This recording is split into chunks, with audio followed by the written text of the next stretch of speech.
tarde, pessoal. Vamos dar início à nossa reunião de hoje, dia 5 de junho, com a apresentação de um artigo que foi escolhido aí pela doutora Milena, sob orientação do professor Gabriel. Então, Milena, pode começar. Boa tarde, meu nome é Milena, sou residente do segundo ano de obstetrícia e ginecologia do Hospital das Clínicas da UFMG. E hoje eu vou apresentar o artigo intitulado Diagnóstico Patológico do Espectro da Placenta Creta sem placenta prévia, uma revisão sistemática e meta-análise. E eu fiz esse trabalho sob orientação do Dr. Gabriel Ozanam. Esse artigo ele foi publicado na Revista Americana de Obstetrícia e Ginecologia em 2023. O Dr. Mário enviou por e-mail, mas eu também deixei o QR Code aqui à direita para quem quiser ter acesso ao artigo completo. Então, começando. O espectro da placenta creta, que também é conhecido como acretismo placentário, pode ser definido como uma aderência anormal da placenta ao miométrio. E esse espectro ele é dividido em placenta acreta, placenta increta e placenta percreta. A placenta ela é acreta quando ela adere ao miométrio, increta quando ela invade o miométrio e percreta quando ela atinge a serosa ou até mesmo estruturas adjacentes. O acretismo placentário é uma das principais causas de mortalidade materna devido à hemorragia pós-parto e tem tido um aumento importante da prevalência nos últimos anos. E o fator de risco mais importante que a gente sabe é a placenta prévia. Só que esse artigo ele traz uma reflexão de que há poucos relatos abrangentes sobre os aspectos clínicos do acretismo sem a presença da placenta prévia. Então, eles fizeram esse artigo com o objetivo de avaliar e identificar tendências nos aspectos clínicos do espectro da placenta creta, com diagnóstico anatomopatológico sem placenta prévia. E eles optaram pelo diagnóstico anatomopatológico para ter uma precisão um pouco maior, porque muitas vezes a gente acaba não diagnosticando clinicamente o acretismo, só que esse diagnóstico existe quando a gente manda a placenta para anatomopatológico. Por exemplo, naqueles casos de parto normal, que não tem a expulsão espontânea da placenta, e aí a gente acaba fazendo a extração manual, muitas vezes até a curetagem. Depois, quando a gente envia para a anátomo, tem o diagnóstico do acretismo. Eles utilizaram como população nesse estudo gestantes com acretismo diagnosticado por meio de anátomo patológico. Grupos de intervenção foram gestantes com acretismo sem placenta prévia e grupo controle gestantes com acretismo com placenta prévia. Os desfechos primários analisados foram a profundidade da invasão placentária, a perda sanguínea, esterectomia, diagnóstico durante pré-natal. E eles também analisaram potenciais fatores de risco, como idade materna, tecnologias de reprodução assistida, cesariana anterior e procedimentos uterinos anteriores. As bases de dados utilizadas foram o PubMed, Cochrane e o Web of Science, no período desde o início de publicação dos artigos até 7 de setembro de 2022, e a palavra-chave utilizada foi placenta acreta. Os critérios de inclusão foram artigos cujo foco do estudo eram os aspectos práticos do acretismo, pelo menos um dos desfechos primários que eu citei anteriormente, e diagnóstico confirmado por meio de anátomo patológico. E os critérios de exclusão foram artigos cujos dados necessários não puderam ser extraídos, artigos indisponíveis, artigos com diagnóstico de espectro da placenta creta pouco claro, artigos não escritos em inglês, e eles também excluíram todos os relatos de casos, séries de casos, artigos de revisão, estudos descritivos, artigos de opinião, correspondências, editoriais e cartas. Nos resultados, eles identificaram 2.598 estudos, e destes, eles excluíram 852 duplicatas, e após a triagem do título e do resumo, foi feita a leitura completa de 182 artigos. E, por fim, somente 5 estudos atingiram os critérios de elegibilidade e foram incluídos na revisão sistemática. Mas um desses estudos ele era observacional e ele acabou não sendo incluído na meta-análise. Então, a meta-análise teve 4 artigos e a revisão sistemática 5. E em relação aos estudos selecionados, eles foram conduzidos no Japão, na Alemanha, nos Estados Unidos e na Austrália. 4 deles eram retrospectivos e somente um prospectivo. E a maioria dos estudos, os anos de estudos, eles eram concentrados em estudos mais recentes. Em relação aos resultados, o primeiro resultado encontrado foi que o grau de invasão tendeu a ser mais leve no espectro da placenta creta sem a presença da placenta prévia. Eles também encontraram uma tendência de menor perda sanguínea em mulheres com espectro da placenta creta sem a placenta prévia em relação àquelas com acretismo com placenta prévia. E também foi encontrado menor risco de esterectomia em pacientes com acretismo sem placenta prévia em relação àquelas com placenta prévia. E a gente pode explicar esses resultados porque foi observado que quando tem um acretismo sem a placenta prévia, tem uma tendência maior de ter um acretismo mais leve. E o acretismo mais invasivo que vai estar relacionado a maiores taxas de morbidade materna, transfusão de sangue e esterectomia. Então, como não tem a placenta prévia, acaba sendo um acretismo mais leve e a morbidade acaba sendo menor. E eles também mostram que é importante ter cautela a interpretar esses achados, porque a presença da placenta prévia por si só é um fator de risco independente para perda sanguínea significativa e transfusão. Outro resultado encontrado foi em relação ao diagnóstico no pré-natal. O espectro da placenta creta sem a presença da placenta prévia teve menor probabilidade de ser diagnosticado no pré-natal em comparação ao acretismo com a placenta prévia. E essas dificuldades no diagnóstico podem ser explicadas por diversos motivos. O primeiro deles é que a gente suspeita com uma frequência muito menor de acretismo placentário quando a paciente não tem a presença de placenta prévia. Então, quando a gente está lá no pré-natal e a paciente tem placenta prévia, a gente vai ter uma tendência maior de pesquisar o acretismo. Já as pacientes que não têm placenta prévia, a gente acaba deixando isso mais de lado. Eles também citaram que faltam critérios de imagem mais claros para avaliação do acretismo sem placenta prévia. E, como eu disse antes, o grau de invasão é mais leve. Quanto maior for o grau de invasão, acaba que isso tem uma tendência maior de ser diagnosticado também. Outro resultado encontrado foi em relação à idade materna. Eles não verificaram associação entre idade materna e espectro da placenta creta sem placenta prévia. E eles trouxeram como discussão o fato de que na literatura há resultados bem conflitantes quanto a essa relação de acretismo e idade materna. Nesse estudo, não foi encontrada relação após uma análise ajustada, mas existem outros estudos que encontram sim uma relação entre idade materna e acretismo. Isso provavelmente está relacionado ao histórico materno, porque quanto mais velha for a mulher, maior a chance dela ter tido procedimentos uterinos e ter se exposto a fatores de riscos que são relacionados ao acretismo. Outro resultado encontrado foi em relação à reprodução assistida. A tecnologia de reprodução assistida ela foi associada de uma forma significativa ao espectro da placenta creta sem placenta prévia. E uma meta-análise mostrou que a transferência de embriões congelados com terapia de reposição hormonal é um fator de risco para o acretismo. Porque quando a gente faz a reposição hormonal, acaba tendo um afinamento endometrial no corpo uterino. E assim, por conta desse dano ali no endométrio, pode ter uma chance maior de acretismo placentário. Por fim, em relação ao procedimento uterino prévio, ele foi estatisticamente associado de forma significativa ao espectro da placenta creta sem placenta prévia. Mas a cesariana anterior, ela foi associada à placenta creta com placenta prévia.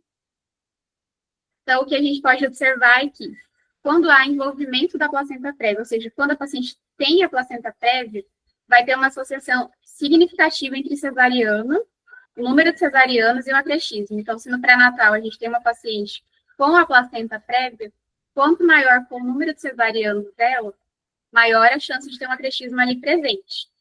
Já quando a gente tem um acretismo sem a presença da placenta prévia, isso geralmente vai estar relacionado a outros procedimentos uterinos. E um estudo mostrou que o histórico de aborto foi uma das principais causas de acretismo nessas pacientes sem placenta prévia. E eles também trazem uma discussão em relação à etiologia do acretismo.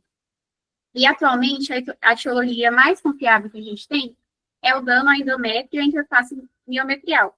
Então, quando a gente tem ali um insulto na parede uterina, isso faz com que a dessidalização tenha uma tendência a ser anormal. E essa dessidalização anormal, ela vai facilitar com que a gente tenha uma infiltração profunda das velocidades placentárias. O Dr. Gabriel, ele até me enviou uma analogia bem interessante, de pensar na parede uterina como se ela fosse um gramado. Então, se a gente tem uma grama normal ali e uma gravidez tópica, a chance de ter acretismo placentário vai ser pequena. Mas se a gente começa a ter lesões da parede uterina, lesões ali da membrana basal e do miométrio, como, por exemplo, começando com lesões menos agressivas, como, por exemplo, infecções e curetagens, a gente poderia pensar nessa grama como se ela estivesse um pouquinho descampada. E se a implantação do trofoblasto acontece bem nessa região onde o gramado está descampado, a chance de acretismo vai ser maior. E se a gente tem um procedimento uterino prévio, seria como se esse gramado estivesse com um buraco. E se a implantação acontece bem onde está esse buraco, e alguns artigos dizem como se fosse um nicho uterino com uma decídua basal defeituosa, a gente vai ter uma maior proximidade da placenta com vasos calibrosos, e isso vai ter uma maior chance de neovascularização e o início da patogênese do acretismo. Então, a gente tem que ficar de olho bastante aberto nas pacientes que têm procedimentos uterinos anteriores, porque realmente é um dos fatores de risco mais importantes. E aí, eles também trazem a discussão de que pesquisas sobre acretismo placentário sem placenta prévia são insuficientes, e que diagnosticar todos os casos de acretismo sem placenta prévia seria o ideal, porque a pior coisa que pode acontecer é a gente estar numa cesariana e o diagnóstico ser ali no momento da cesariana. Então, o mundo ideal seria que a gente fizesse esse diagnóstico no pré-natal de todos os pacientes, para que pudesse ser feito um planejamento e essa paciente encaminhada para uma equipe especializada para fazer uma cesariana eletiva com todos com tudo que for necessário, né, para a realização daquele procedimento com segurança. E várias revisões recentes também citaram outros fatores de risco para acretismo placentário, além dos encontrados nesse estudo, como, por exemplo, gravidez após embolização da artéria uterina, gestação gemelar, histórico de acretismo anterior, histórico de hemorragia pós-parto e endometriose. Então, como conclusão do estudo, a gente observa que o acretismo com e sem a placenta prévia vai ter características diferentes. O acretismo sem a placenta prévia, ele vai costumar ser mais brando e ter uma menor probabilidade de ser diagnosticado no pré-natal.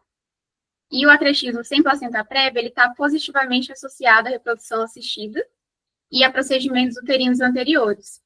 Então, no pré-natal, a gente tem que ficar de olho aberto nessas pacientes que tiveram FIV, que já foram submetidas a uma curetagem, a uma miomectomia ou a qualquer tipo de procedimento uterino, para a gente poder fazer o planejamento adequado. É isso, gente. Alguém tem alguma dúvida? Obrigado, Milena. Sua apresentação foi ótima. Bem sucinta, sim, você conseguiu sintetizar bastante, sem perder o conteúdo, né? Vou passar agora para o professor Gabriel fazer as considerações dele primeiro. Pode parar de compartilhar sua tela, Milena. Aqui. Bem, boa tarde, então, a todos. Professor Mário, obrigado pelo convite. Milena, parabéns pela sua apresentação. O Mário já disse, ela foi concisa, direta, objetiva, né? E o tema que foi escolhido é um tema que está cada vez mais em voga, que é o acretismo. O Mário mesmo hoje, né? A gente estava conversando aqui antes, você tinha colocado no grupo, né, Mário? Não tinha visto ainda. Uma foto de um caso que ele fez, só que era uma paciente ali que tinha uma invasão importante. Provavelmente associada à cesariana, né, Mário? Ela devia ter cesariana. Sim, essa nossa tinha 2 cesáreas prévias, foi a terceira cesárea. 2 cesarianas prévias, isso mesmo. E aí, a hora que você vê os relatos, os primeiros relatos de acretismo placentário, que ali datam 1885, 1924, você vê que os primeiros acretismos, os relatos são o seguinte: a placenta não saía no parto vaginal, você não tinha plano de clivagem, você tentava retirar a placenta, aí sangrava muito. E aí essas pacientes, né, surpreendentemente sobreviviam. E aí hoje a gente fica olhando isso para trás e fala assim, por que isso acontecia, né? Porque existem outros fatores que não a presença da cesariana junto com placenta prévia ou, né, placenta inserida em uma cesariana, que são fatores de risco. Só que eles são fatores de risco que hoje em dia são menos comuns, né? Na época era mais comum, que era o quê? Você tinha mais infecção intrauterina, que lesava o endotélio, que lesava o endométrio, né? Você tinha curetagens uterinas, nesses procedimentos de limpeza uterina, tá? Já não tinha ainda reprodução assistida, mas tinham todos esses fatores. O que demonstrava que esses fatores, eles provocavam uma adesão anormal da placenta, mas ainda assim um pouco mais superficial, seria o que a gente chamaria hoje talvez de placenta acreta. Então, tenderia a ser, né, a placenta, ela faria uma adesão mais superficial. Isso acontece nos casos que não tem cirurgia do miométrio. Se você for olhar a miomectomia, provavelmente você vai achar adesões profundas da placenta, casos que tenham potencial de serem graves. Mas quando você tem curetagem de repetição, a própria reprodução assistida, né, que como eles sinalizam mesmo a hipótese que fica, é que durante o preparo realmente, né, dessa paciente para engravidar, o endométrio ele não tem a mesma qualidade, a mesma integridade de um endométrio em uma gestação espontânea, então isso que seria um fator de risco para, por exemplo, a fertilização in vitro. E as curetagens, as curagens, as infecções, todas essas poderiam ser fatores associados a esses casos mais leves. Então, assim, ele alinha muito bem com os primeiros casos de espectro da placenta acreta, casos mais superficiais. Mas nem por causa disso eles são menos perigosos, porque, na verdade, você vai ter um diagnóstico usualmente intraparto, e aí diagnóstico intraparto está associado a elevada taxa de morbimortalidade no acretismo placentário. Então, acretismo placentário não é só profundidade, não é só onde está, mas também como você está preparado. Então, você vê que, assim, é arriscado e a gente deve pensar nesses casos, paciente que fez reprodução assistida, paciente que fez curetagem, pacientes que tiveram infecções uterinas importantes, e pensar em casos que podem até ser mais graves, como miomectomia, não é só cesárea. Qualquer insulto à parede uterina pode determinar em graus diferentes a adesão mais ou menos profunda da placenta, tá? E isso é importante para você poder conduzir esses casos. Tem estudos prévios, Marco, que mostram um odds ratio de quase 32 para reprodução assistida. É muito alto, né? E a hora, Milena, que você faz a avaliação, por exemplo, de idade, é bem possível que o paciente que tem idade elevada tem mais curetagem e faz mais reprodução assistida. Por isso que eles poderiam ser fatores teóricos, mas quando você corrige eles, eles não vão aparecer, né? Então, esse daí é um fato que pode justificar. Paciente com reprodução assistida também, ok. Pode existir essa questão fisiológica de ter um endométrio com possibilidade de potenciais falhas, tá? Mas, por outro lado, também são pacientes que foram mais submetidas a procedimentos intrauterinos, ou talvez tiveram mais infecções. Então, assim, as análises futuras, elas vão mostrar para a gente melhor, através de análises multivariadas, quais realmente são fatores. Porque, às vezes, a gente tem fatores aí que, às vezes, é curetagem uterina, manipulação uterina, muito mais como fator inicial do que os fatores, por exemplo, idade. Não sei se reprodução assistida tem essa teoria, mas você mexe muito no útero, né? Quando você vai fazer uma reprodução assistida. Então, talvez essa seja a causa da lesão endometrial dessas pacientes também. Então, um artigo bem interessante. Ficou o quê? A mensagem. Fator de risco, reprodução assistida, manipulação intrauterina, essas pacientes eventualmente podem sim ter acretismo. A gente tem que acreditar nisso, especialmente se a gente está atendendo na urgência e que você não consegue ter plano de clivagem. Então, assim, parto vaginal, placenta reteve, não tem plano de clivagem, não avança no seu cuidado, porque se você romper aquela placenta e for um acretismo, você está vendido, né? Obrigado, Gabriel. Eu acho que esse artigo realmente foi interessante para lembrar a gente que existe o acretismo sem a cesárea prévia, né? Uhum. Porque eu acho que hoje em dia todo mundo já está um pouco mais atento para esse acretismo, para pessoas que têm cesárea prévia e têm a placenta anterior, principalmente aquela placenta ali localizada próxima da cicatriz da esterotomia. Os ultrassonografistas já estão, de forma geral, mais atentos a essa possibilidade de ter uma placenta acreta. Mas, realmente, se a paciente não tem a cesárea prévia, a gente não pensa muito na possibilidade dela ter a placenta acreta, né? Felizmente, como você falou, são acretismos menos importantes, mas, de qualquer forma, pode ser que leve a um sangramento muito significativo. Então, é mais um fator aí para a gente ficar atento, quando tem esses fatores de risco que a Milena descreveu, né? Fertilização in vitro, essas condições, ficar atento que pode ser uma possibilidade. Mas aqueles trabalhos que você estava falando do início do século passado, assim, a incidência de placenta acreta era baixíssima, né? 1 para 30 mil. Pois é, era um caso, assim, Comuns. Muito pouco comum. E atualmente super comum, assim, super comum também exagerei, mas a gente vê com muito mais frequência, né? por causa do excesso de cesarianas, né? Exato. E casos mais graves, né, Mário? Mais graves, E eu digo, esse de hoje é bem grave. Essa história está descrito bem num livro bacana, Mário, que eles publicaram recentemente, Noções Práticas de Obstetrícia. Tá tudo Tem um escrito lá. capítulo de placenta prévia e espectro do acretismo placentário que conta um pouco dessa história, né?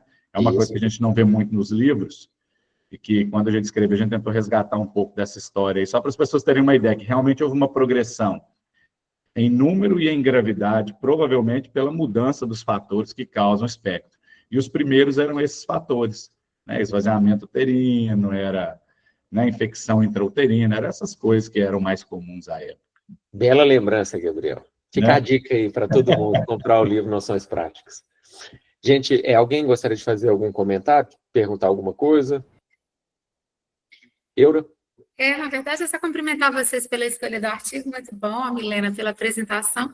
Eu acho que para nós fica essa mensagem, né, que a gente tem que acrescentar isso ao pedido lá de ultrassonografia, porque a gente sempre tem paciente com gravidez resultante, né, de técnicas de reprodução assistida, para a gente chamar atenção para isso, né, nos nossos pedidos de exame, né, Gabriel e Milena? Sim. E não se surpreender se tiver uma suspeita, né, de uma invasão placentária normal, e não subestimar, porque quando você subestima, né, Mário, aí sangra muito mais, você vai fazer aquilo na urgência, desesperado, né, é um negócio que é mais complicado, sem sangue, dependendo de onde você estiver. Sim. Isso. O doutor Clóvis Baixa quer falar. Eu acho que, eu não sei se é bem oportuno falar agora, Mário, você me coloca, tá? A respeito da abordagem, né? Eu acho que a gente vai deixar para outra hora ou para outro artigo, ou o Gabriel Você vai dar fala da abordagem cirúrgica? Ô, Clóvis, aí eu acho que é fundamental, essa coisa que a gente sempre fala, é o preparo, que o Gabriel até falou. Se você já sabe de antemão que você tem o risco de ter uma placenta acreta, você vai reservar sangue, reservar CTI, passar a cirurgia para a equipe mais experiente que você tiver disponível. Geralmente, a gente entra lá no Hospital das Clínicas com o pessoal da cirurgia oncológica, porque eles estão mais habituados a fazer essas cirurgias em que tem invasão de outros órgãos, e também estão mais habituados a fazer essas ligaduras de hipogastra. Já teve caso até lá que teve que ligar a artéria aorta, para você ter uma ideia, de tanto que estava comprometido. Mas então é isso, a técnica cirúrgica em si, a gente não tem como a gente focar muito na técnica, porque cada placenta ela invade de uma forma diferente. Eu acho que o ponto fundamental é a preparação. Reserva de sangue, reserva de CTI, equipe experiente. Eu acho que fazendo isso, se for o caso, passar um duplo J, se tiver suspeita de lesão de bexiga ou de ureter, eu acho que esse é o ponto principal. Não sei o que você acha. Tem hoje uma discussão de um estadiamento intraoperatório que ele mais ou menos vai definindo para você a sua conduta intraoperatória, óbvio, associado com dados anteparto, né? Então, assim, só dando um cenário geral, imagina que você tem uma paciente com acretismo, talvez seja isso que você né, esteja perguntando mais. Se é uma paciente que está sangrando sempre, a idade usual que a gente escolhe para interromper é 34, 36 semanas. Está sangrando sempre, ela vai se aproximar muito mais de 34 semanas do que de 36. Se você esperar 36, você vai ter uma paciente com sangramento volumoso. Se a paciente não está sangrando, você pode levar ela até 36, a despeito do grau de invasão, tá? Hoje, o mais importante que tem é exatamente você identificar se essa placenta ela invade paramétrica, igual a do Mário teve hoje, né, Mário? Não, graças a Deus não tinha paramento, não. Estava só do ladinho ali, mas não chegou.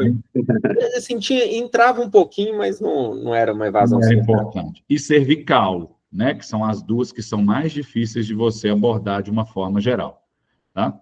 Então, antes da cirurgia, você identifica isso daí, vê aonde que está invadindo essa paciente. E aí você tem duas estratégias de abordagem. Ou cirúrgica radical, né? Que você, por exemplo, tira toda e faz a esterectomia total.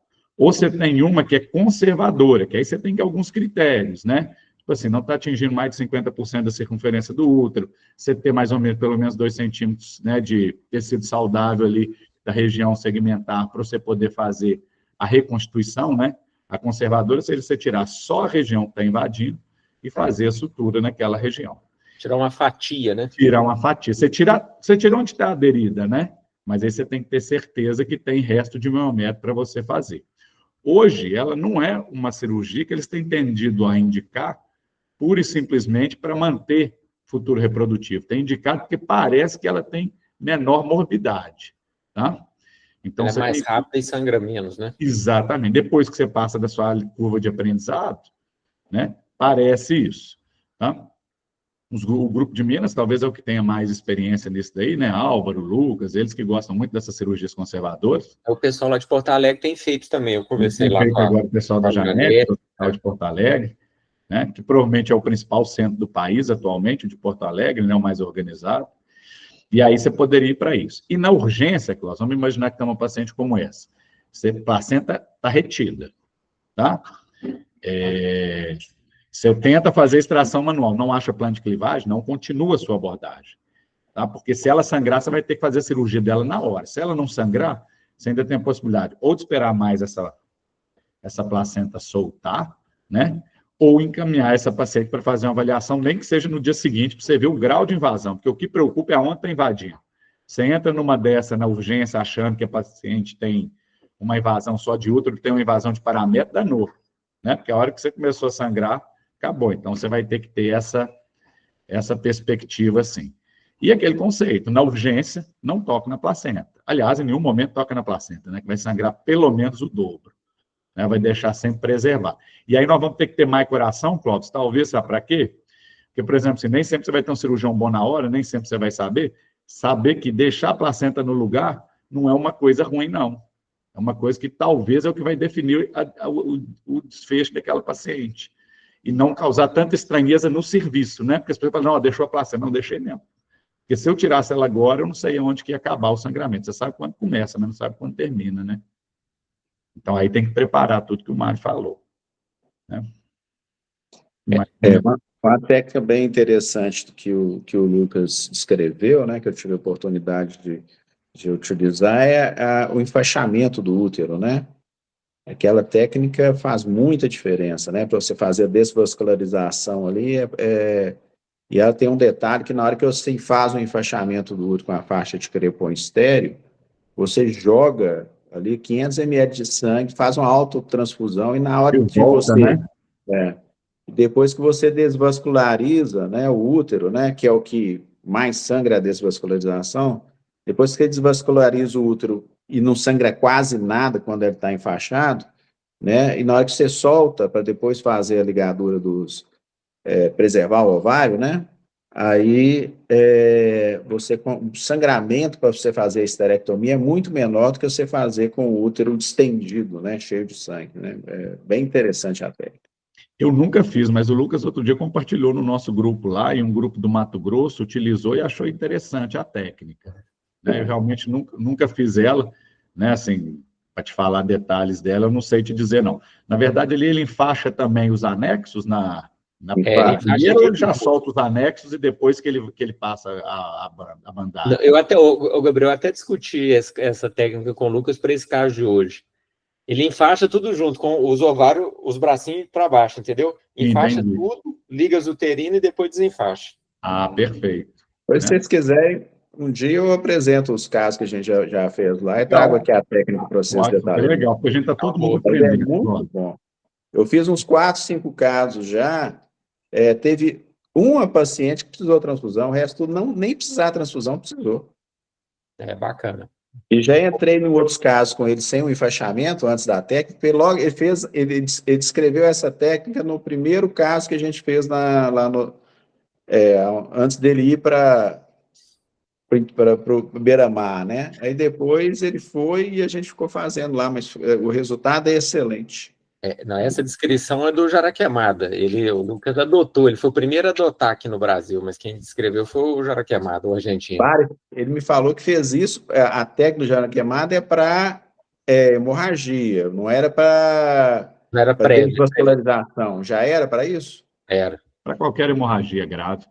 Ô Mário, sabe o que outro dia um urologista falou no Congresso Internacional que eu achei interessante desse tratamento, Clóvis? Que ele enchia um pouco a bexiga antes de começar a fazer a desvascularização. Então, assim, é como se ele estivesse vendo melhor os locais de conexão Também nunca fiz, não sei como é que é, mas o Uro falou assim que achou interessante. Ele colocava uns 250 ml, 250, aí dava aquela baulada na bexiga, e aí a dissecção para ele, urologista, é óbvio, né?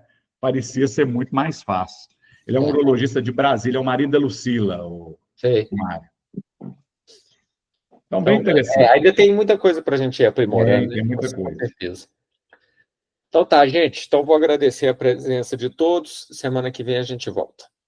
Obrigado, pessoal. Obrigado, gente. Parabéns, viu, Milena? Parabéns, parabéns. Parabéns. Tchau, tchau. Tchau, abraço.